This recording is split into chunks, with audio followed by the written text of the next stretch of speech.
নমস্কার, আমি অন্তরা। ঠাকুরের কথা চ্যানেলে আমার সকল বন্ধুদের স্বাগত জানাই। পরম গুরু শ্রী শ্রী রাম ঠাকুরের চরণে প্রণাম জানিয়ে ঠাকুরের কথা নিয়ে আমি আবার আপনাদের কাছে চলে এসেছি।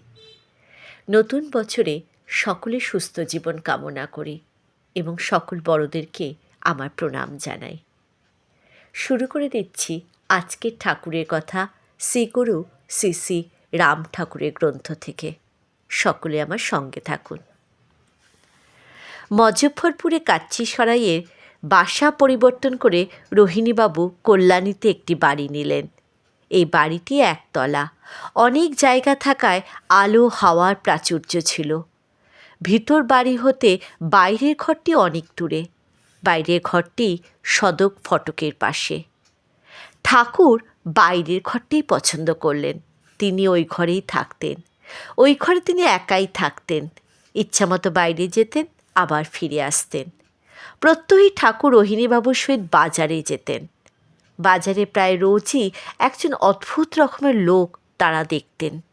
লোকটির কি জাতি বা ইনি কোন দেশীয় রোহিণীবাবু বুঝতে পারতেন না। গায়ে একটি লম্বা গরম কোট, মাথায় একটি শোলার টুপি। গরম অথবা শীত কোনো সময় তাহাকে পোশাকে পরিবর্তন দেখা যায় না। সর্বদাই একই পোশাকে দেখা যেত। গায়ের কোটটি প্রায় হাঁটু পর্যন্ত ঝুলে রয়েছে। ছেঁড়া কোটের নিম্নে কোনো পরিধেয় আছে কি না একেবারেই বুঝবার উপায় ছিল না। লোকটি বেশ লম্বা, মুখে অল্প অল্প দাড়ি ছিল।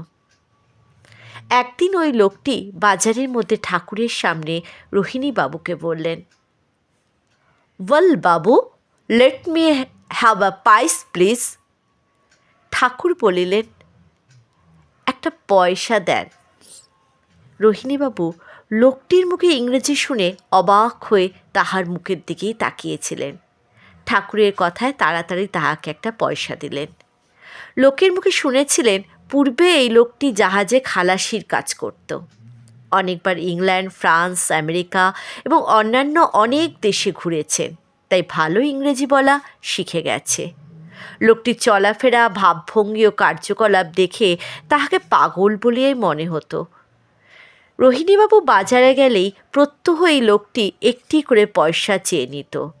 বাজার ছাড়ার কোথাও তাহার সাথে দেখা হতো না। একদিন সে হঠাৎ রোহিণীবাবুর গৃহে উপস্থিত হল।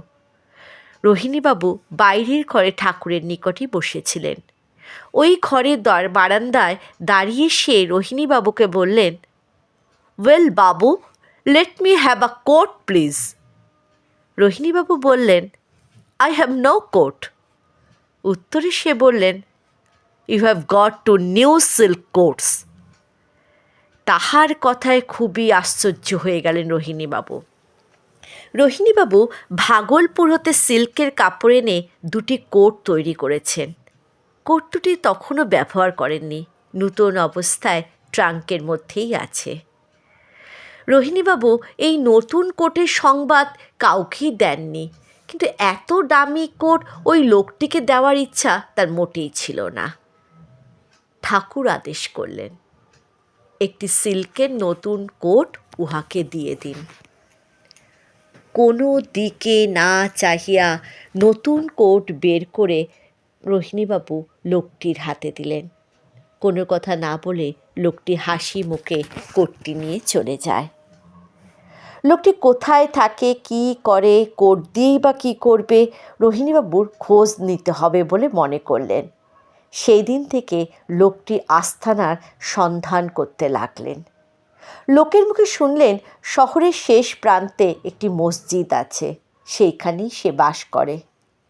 অনেক অনুসন্ধানের পর একদিন ওই মসজিদের নিকট রোহিণীবাবু উপস্থিত হলেন। মসজিদের ভেতর প্রবেশ করে কিনা করবেন কিনা ভাবছেন, এমন সময় দেখলেন মসজিদের ফটকের কাছে দেওয়ালের গাত্রে একটি গর্ত রয়েছে। সেই লোকটি কোনো রকমে মাথা নিচু করে গর্তের মধ্যে বসে আছেন। চক্ষু মুদ্রিত না উন্মিলিত বুঝতে পারা যাচ্ছে না। রোহিণীবাবুকে সে দেখতে পেয়েছেন বলে মনে হলো না। রোহিণীবাবু যতক্ষণ দাঁড়িয়েছিলেন লোকটি একটুও নড়েননি। এসে প্রথম যেমন দেখেছিলেন সেই রকমভাবে নিশ্চলভাবে বসে আছেন। ওই গর্তের সামনে কতগুলি ভাঙা হাঁড়ি কুড়ি পড়ে আছে, অন্য কোনো জিনিস দেখা গেল না। রোহিণীবাবু সেখানে আর দেরি করেননি, আর কোনো দিন লোকটির খোঁজও করেননি। ঠাকুরের ঘরটি সদর রাস্তার উপরেই ছিল। রাস্তার দিকে একটি জানলা আর ঘরের প্রবেশদ্বারে ফটকের ভেতর ছিল। ঘরে অন্য কেউ না থাকলে ঠাকুর সাধারণত দরজাটি বন্ধ করে রাখতেন।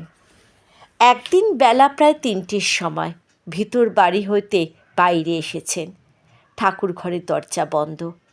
শুনতে পেলেন ঘরের ভেতরে ঠাকুর যেন কাহার সহিত কথা বলছেন। খুব কৌতূহল হলেন।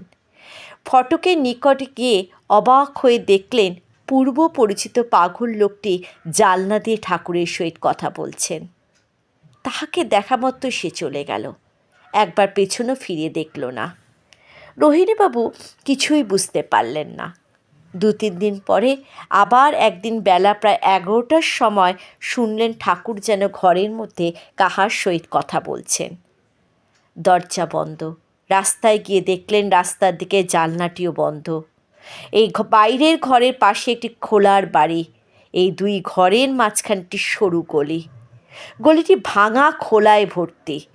বাইরের ঘরে ওই দিকে 2টি জানলা।